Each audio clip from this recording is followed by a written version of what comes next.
What's up, YouTube? Eugene here. Hope you're all well. Going to be discussing Frederic Malle, and we're going to push away from Dior months. I think I've just had enough now. And let's discuss Frederic Malle for a bit, will we? Scent of the day, Terre de Hermes, the modern masterpiece of our friend Jean-Claude Elena. Absolutely love this stuff. This is the Eau de Toilette. Just a gorgeous, woody, spicy, fresh fragrance. Very fresh, you know, very, very fresh. I don't think that gets noticed enough is how fresh this fragrance is, but with a lot of depth, and one of the masters of citrus, Jean-Claude Elena. It's hard to beat Jean-Claude for citrus, and you just see throughout his work and through history, he is one of the best. But I really love this, and I really like the way watching Frederic Malle talk about Jean-Claude in his recent Instagram live streams, how much praise he has for him, and you can tell how happy he is to have him back after losing him to Hermes.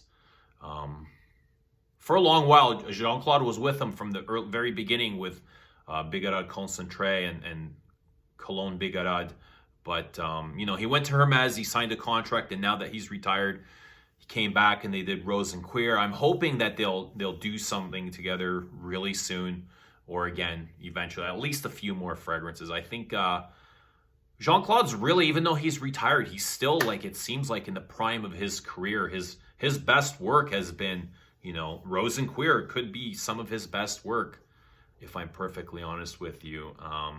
CUIR d'Ange is most recent. I think it was his second last Hermescence. Even Muguet Porcelain, absolutely stunning Lily of the Valley. Just absolutely, it's hauntingly beautiful is all I can say. But so just, you know, I want to just kind of speculate what could have been in those sample bottles or decants Frederic had with him in his live. I'm always interested, I'm always curious what's coming from this brand, what can we expect, or what's waiting for us. He did mention working with Maurice Roussel and Dominique Ropion.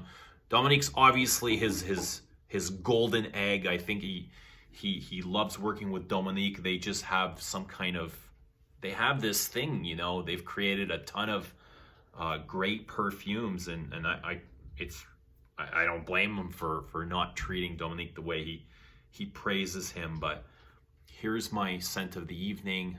Came home from work, freshened up. This is a Dominique Ropion Geranium pour Monsieur, which is a minty geranium, very, very fresh and mentholated with some woody sandalwood in the dry down. Almost, it's got sort of a fougere vibe to it, almost like a masculine shaving foam. So I come home from work and I put this on, and I just, you know, it makes me feel fresh and clean, and I'm not wearing anything obnoxiously loud or boisterous or that sort of thing. I just kind of want to settle down into my night with this. But after having reviewed Iris Poudre the other day and seeing Tonka in the notes, which had me thinking, like, I know he's used Tonka in the past in dry downs, which is, you know, it's conventional to use Tonka and vanilla and that sort of thing. But I was like, would Frederic Malle ever do a full-on Tonka bean fragrance the way, because Tonka's obviously trending now. Brands are doing it, and it's popular, and it's mainstream, and it's sellable.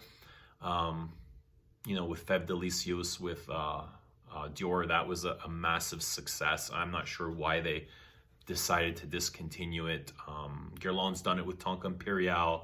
Le Labo's done it with Tonka 25. Hermes has never done it, and Chanel's never done it, because it's not a very traditional note. Like I said, it is more mass appealing than classic French perfume. But I was wondering if he would do it, which I don't think he would, what it would turn out like. You know, what kind of spin would, I'd imagine it would be done with Ropion or someone. Or maybe not. He's not known for his sweet perfumes. I wonder who would do it. I think the sweetest perfume they have is, at least in my opinion, is Music for a While. And I really did not get on with this when I first got it, just because of that cotton candy, pineapple vibe. It was just like my skin pulled out all the sweetness and nothing but. And it wasn't until I, you know, put a little bit of air in this bottle where I was able to appreciate the rest of the perfume. I should probably redo my review of this. But yeah, this, as far as I know, this is the sweetest perfume, at least for me. He doesn't have anything that's like sugary sweet, but I imagine doing Tonka, it'd have to be sweet. Even though Le Labo's isn't sweet. I think from all the Tonkas, I think Le Labo is the most interesting. Even though it's not the you know, Guerlain's is obviously the best crafted. Dior's is not bad as well, but I think Le Labo's is the most interesting. The aesthetics are horrible in my opinion, but I can still wear it. I'd much rather wear that than the other two.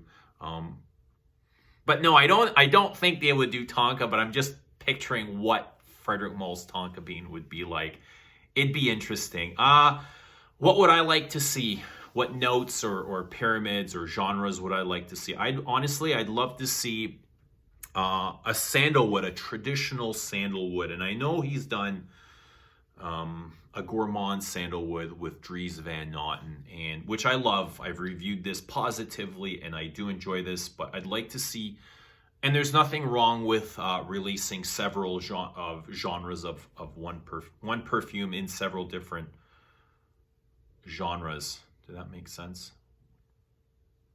One genre in several different perfumes. Like he's got several different roses with Portrait and Une Rose and Lipstick Rose and shoosh, there's probably several others in the Desert Gems collection. Like the Desert Gems is just about oud, right? So, you know, oud's taken on a genre of its own. So why can't we have, let's say, another sandalwood-based fragrance, but more traditional, something more floral, maybe even waxy and cosmetic-y. But I'd love to see sandalwood, maybe frankincense as a note. And I was also thinking, like, you never really see a fragrance built around the note of a spice, which is weird. I mean, the only one, actually, that's not true. Now that I'm thinking about it, it's come to my mind. There's several built around peppers. I know Jean-Claude did Poivre de Samarcande with Hermès, with the Hermescence line, but why not? Why not I know they love, Frederic Malle, Editions de Parfum, love to use clove. It's in, you know, many of their fragrances, MUSC RAVAGEUR, Portrait of a Lady, Noir Peace, Vetiver Extraordinaire, Geranium pour Monsieur. Hell, there's probably several others. I think the Moon has clove.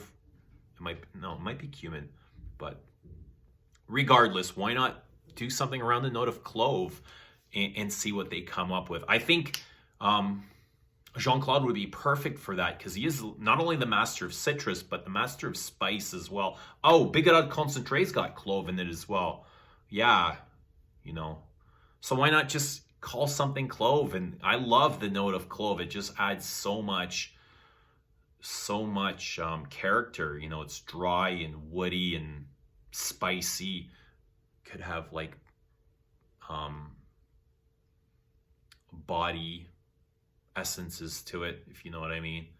But nothing wrong with that. I'd love to see clove, or maybe even another masculine iris. To me, Iris Poudre is gorgeous, but it's leaning more on the femme side, and I can't imagine too many guys be okay with wearing that. I'd have no problem myself, but it's just it is challenging in and of itself. But I don't think too many guys would be comfortable wearing that. Another note I'd really like to see used, but in a more traditional French style, and it's used a lot, but I think it's more on the trending side, is tobacco.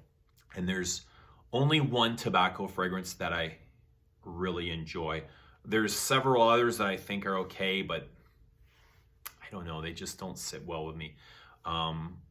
And that is, my favorite tobacco note is Guerlain's Vetiver, which is a very green, challenging tobacco. And I find the other ones are all really mixed with sweet notes, with cherries, or like the Angel pure tobacco, pure Havana. So all kind of like that sweet tobacco, cigar tobacco, or what's the other one done by Maison Martin? Jazz Club or something. One of those. They're all just really sweet and, I don't know, trendy. I don't like that kind of thing. I like more traditional things. So, and they're always really paired up with the same notes. Leather, cherry, you know, that kind of thing. So maybe tobacco would be an interesting note. Tobacco, clove. I'd love to see those. But all in all, I can't see, even if they had something planned right now, I can't imagine with quarantine and isolation and COVID, releasing or launching a brand new perfume right now, because, you know, it's just a weird time. I know Chanel's got plans to release a Lizo and possibly a Les exclusive later on down the line. The Lizo was scheduled for either May 1st or June 1st, one or the other. And I don't know what's going to happen, if they're going to hold that back or if it's going to go through. But, you know, just with people struggling to come up with money to pay for food, I can't imagine too many people going to rush out to buy luxury perfume. So I'm wondering if that's going to hold them back as well. But anyway, that's just kind of my thoughts. But mainly, I'd love to see a really just a creamy, smoky sandalwood. I think that's what I'd love to see most. I think you definitely can't be doing any more roses. Oh, Rose and Queer was the other one on my mind. Yeah, Rose and Queer. Rose and Queer, Lipstick Rose, Une Rose, Portrait of a Lady, and all those Desert Gems all have a ton of rose in them. So I highly doubt it'll be another rose. Maybe a floral. Guerlain did Ylang. Terry Wasser did Ylang with Guerlain, and I thought it was superb. And it's the only Ylang fragrance that I know that's built around that floral. Ylang's used in a lot of fragrances, more in a supporting note, you know, with rose and jasmine and iris and stuff like that in classic French perfume. But I can't remember ever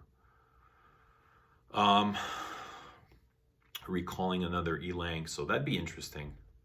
Ylang or osmanthus or some floral that's never been done before, or is not done very often. I'm sure everything's been done before, but not very often. Anyway, those are kind of some of the things that I'm looking forward to or would like to see. Let me know if you guys have anything in mind that you'd love to hear or see or smell or know of possibly. Somebody out there must know something, and I'd love to hear it. So drop in the comments down below, and thank you for watching, and we'll see you again very soon.